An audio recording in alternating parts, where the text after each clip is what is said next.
Já parou para pensar por que tem gente que parece que enriquece com uma facilidade incrível, enquanto outras pessoas ralam a vida inteira e continuam contando as moedas? Pois é, a resposta não está na sorte, não está no chefe, nem na economia. Ela está dentro da nossa cabeça. Hoje, a gente vai mergulhar fundo no livro Os Segredos da Mente Milionária, para expor esse modelo financeiro invisível e pegar as ferramentas para reprogramar ele de vez. O autor, T. Harv Eker, ele vai direto ao ponto. Os resultados financeiros de uma pessoa são um reflexo da programação interna dela. Sabe, não adianta nada querer aprender a investir em ações amanhã se a mente está programada para escassez hoje. A chave de tudo é o mecanismo subconsciente que ele chama de forma genial de termostato financeiro. Então, vamos começar pelo diagnóstico, porque, antes de procurar a cura, a gente precisa entender a doença. E aquilo que impede a grande maioria das pessoas de chegar na liberdade financeira tem um nome e um jeito de funcionar bem específico. Pensa num termostato de ar-condicionado. Se ele está ajustado para 22 graus, ele vai lutar para manter essa temperatura. Se o ambiente esquenta, ele esfria. Se esfria demais, ele esquenta. O nosso termostato financeiro faz exatamente a mesma coisa. Se a programação interna de alguém está ajustada para, digamos, suficiente para pagar as contas, mesmo que essa pessoa ganhe um bônus inesperado, o subconsciente vai dar um jeito de se livrar desse dinheiro extra só para voltar para aquela zona de conforto. E aqui está o ponto que muda o jogo todo. Olha, não adianta nada aprender sobre mercado financeiro, abrir um negócio novo, se o termostato interno está programado para o fracasso. Qualquer sucesso que vier de fora vai ser sabotado por dentro. A mudança de verdade, a única que fica, começa e termina aqui dentro. Então fica o convite à reflexão. Olhe para a sua conta bancária. Olhe para o seu patrimônio. Isso não é um reflexo do valor de ninguém, nem da capacidade de trabalho. É um reflexo direto e, assim, brutalmente honesto da programação atual. Para qual temperatura esse termostato está ajustado? Mas, de onde veio essa programação? Quem foi que ajustou esse termostato? Bom, a resposta quase sempre leva a gente de volta para o mesmo lugar, a infância. Vamos cavar fundo para achar a causa raiz desse modelo de dinheiro. O livro nos dá uma fórmula que basicamente rege a vida. É assim, ó. Os pensamentos levam aos sentimentos. Os sentimentos levam às ações. E as ações produzem os resultados. Se os resultados não estão legais, não adianta só mudar a ação. É preciso ir lá na origem de tudo e mudar o pensamento que começou o processo. E esses pensamentos foram instalados na nossa cabeça de 3 maneiras principais. Primeiro, a programação verbal. Tudo aquilo que a gente ouviu repetidamente. Frases como dinheiro é sujo, ricos são gananciosos, a gente não tem dinheiro para isso. Segundo, os exemplos. Como era na sua casa? Seus pais brigavam por dinheiro ou eles administravam bem? E terceiro, episódios específicos. Alguma experiência de muita vergonha ou medo ligada a dinheiro que acabou moldando a relação com ele para sempre. O ponto crucial aqui é libertador. Essas programações não são quem nós somos. São como arquivos antigos, sabe? Gravações do passado, de outras pessoas, que a gente acabou aceitando como verdade.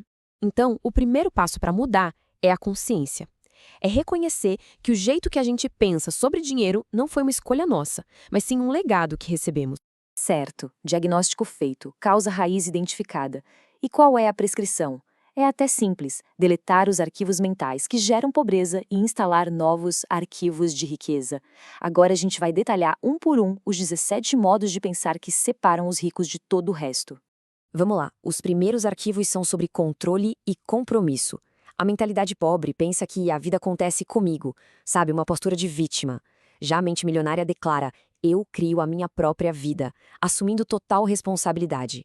Isso muda tudo no jogo do dinheiro. Enquanto a maioria joga para não perder, só pensando em sobreviver, os ricos jogam para ganhar, para criar abundância. E por fim, tem uma diferença enorme entre gostaria de ser rico, que é um desejo vago, e comprometer-se a ser rico, que é uma decisão firme, inabalável. O segundo bloco de arquivos foca em visão e em com quem a gente anda. Pessoas de mentalidade pobre pensam pequeno, por medo de falhar ou por não se sentirem merecedoras. A mente milionária pensa grande, porque entende que a recompensa é proporcional ao valor que se entrega. Onde uns veem obstáculos, outros enxergam oportunidades. E a relação com o sucesso dos outros é fundamental. Em vez de criticar os ricos, o que só manda uma mensagem negativa para o subconsciente, a mente milionária os admira, busca aprender com eles. E claro, isso se estende para as companhias. É quase impossível ter uma mente positiva andando com gente negativa. É preciso se cercar de vencedores. Aqui a questão é o alto valor. Quem tem programação de escassez geralmente acha que se promover é feio, é arrogante. Já a mente milionária sabe que se você não promover seu próprio valor, ninguém mais vai. Eles têm orgulho do que fazem. Diante de um problema, a mentalidade pobre se sente menor que ele e desiste. A mente milionária cresce e se torna maior que qualquer desafio. E um ponto muito sensível, a capacidade de receber. Muita gente foi ensinada só a dar e fica sem graça de receber um elogio, um presente, dinheiro. Os ricos são excelentes recebedores, porque eles se sentem merecedores. Se a gente não está aberto para receber, o universo simplesmente não manda. Esse aqui revela uma virada de chave fundamental. A classe média troca tempo por dinheiro, e tempo, a gente sabe, é limitado. A mente milionária busca ser remunerada por resultados, criando sistemas que podem crescer. O foco do pobre é o salário do mês, uma visão de curto prazo. O foco do rico é o patrimônio líquido, a soma de tudo que ele tem. Essa é a verdadeira medida da riqueza. E o mais importante de tudo, enquanto a maioria trabalha duro pelo dinheiro a vida toda, os ricos entendem que o objetivo é fazer o dinheiro trabalhar duro por eles. Eles usam o dinheiro como se fosse um funcionário que gera mais dinheiro, através de investimentos.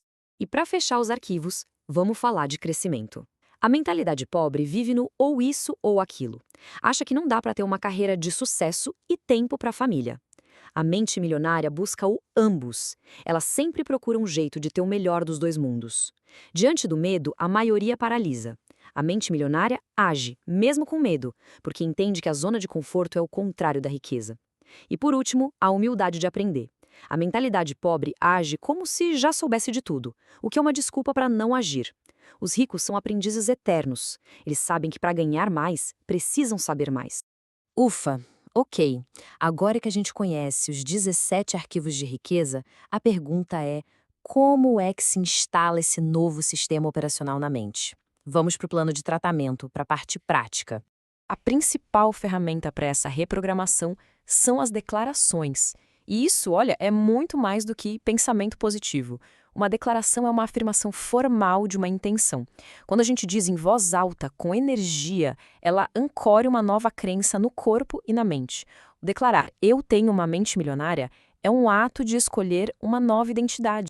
O processo todo se resume a 4 passos. Primeiro, conscientização. A gente não pode mudar um pensamento que nem sabe que tem. É preciso observar a mente. Segundo, entendimento. Investigar de onde veio aquela crença. Foi da mãe, do pai, da escola? Terceiro, dissociação. É perceber que aquela crença é um artigo de fora, não faz parte de quem nós somos. E quarto, recondicionamento. É escolher ativamente um novo arquivo de riqueza e instalar ele com a prática diária das declarações. Tudo isso pode parecer muita coisa, eu sei, mas a jornada para a riqueza não começa com um plano super complexo. Começa com uma única decisão. O que dá para fazer, agora mesmo, para começar essa virada de chave? É possível começar hoje com esse exercício de 3 passos. Apenas observe, como se fosse uma testemunha, o que se pensa e se fala sobre dinheiro. Quando surgir um pensamento limitante, tipo, isso é muito caro para mim, basta dizer para si mesmo, obrigado por compartilhar, e entender que aquilo é só uma gravação antiga tocando.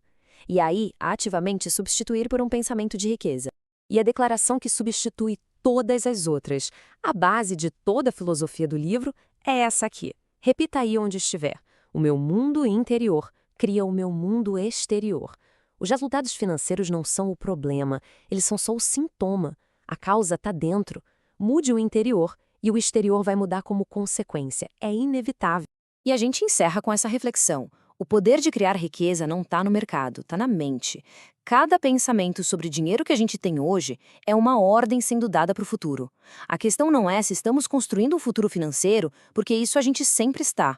A questão é, o futuro que os pensamentos de hoje estão construindo é aquele que a gente realmente deseja viver?